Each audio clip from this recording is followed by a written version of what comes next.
At least 10 people, we're sorry to say, are now confirmed dead by the medical examiner. At this hour, 5 separate fires, 5 are still burning across Los Angeles County, some still at 0% containment. That includes a new fire called the Kenneth Fire, this in the Woodland Hills area of Los Angeles.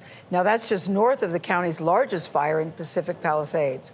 Take a look at these images taken from above. Devastation as far as the eye can see. And then, of course, the unimaginable loss. Officials estimate as many as 10,000 structures have been burned. Nearly 180,000 people under evacuation orders today. Tony, as you know, is in Pacific Palisades. He's been there all week, leading a team of correspondents across LA County. Tony, I can't get enough of the coverage that you and the team are doing. And every morning I wake up hoping there's going to be some good news, but the loss is still so devastating. The news still so dire. Good morning to you.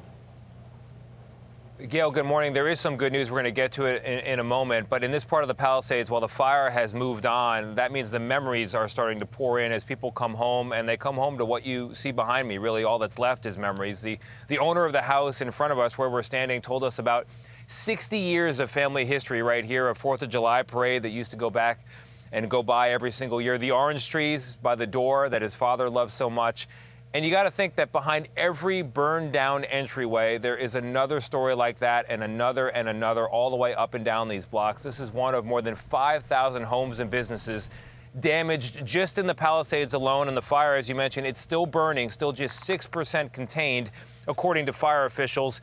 But some 8,000 firefighters are now on the job, on the ground and in the air, working to contain the flames. And President Biden says there's more help on the way, 400 additional firefighters en route, plus a promise from the federal government that they will cover the bill for all of these firefighting costs here for at least the next 6 months. Now, this is much later into the winter than is typical for fires here, but they do keep coming. And here we get to the good news. Firefighters are notching some victories. Overnight, they stopped much of that Kenneth fire you mentioned, the newest one to the northwest of here. And those evacuation orders in that area, they've actually been lifted. Good news indeed. But we go from heroes to potential villains. In Ventura County, officials say an arsonist may indeed be behind the blaze there. And in Los Angeles County, where we are, the fight against looters has stepped up. At least 20 people arrested so far, according to the sheriff. And there are growing questions this morning about whether all of this pain and this heartache, this devastation could have been prevented. Jonathan Vigliotti, as you know, has been covering the Palisades fire since it started on Tuesday, and he brought some of those pressing questions to the mayor here, Karen Bass. Jonathan, good morning.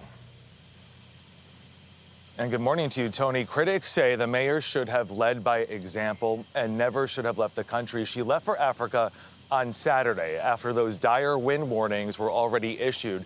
She returned back on Wednesday to scenes like this. Nearly 20,000 acres destroyed here in the Palisades, more than 5,000 structures like this condo leveled. Chilling aerial images from the Pacific Palisades speak of devastating loss.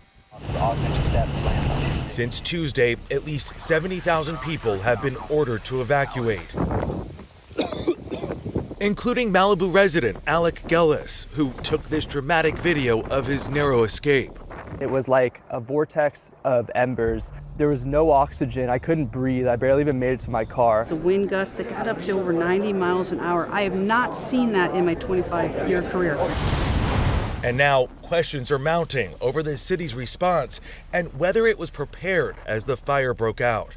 For several hours, we watched hundreds of homes in a neighborhood burned to the ground. We did not see a single fire engine. My question to you is, what explains this lack of preparation and rapid response? When we are safe, when lives have been saved and homes have been saved, we will absolutely do an evaluation. But my focus right now is on the lives and on the homes. Do you think your leadership was effective while responding to this disaster? I just said what I believe is the most important thing for us to do right now, and that is going to continue to be my focus. Thank you.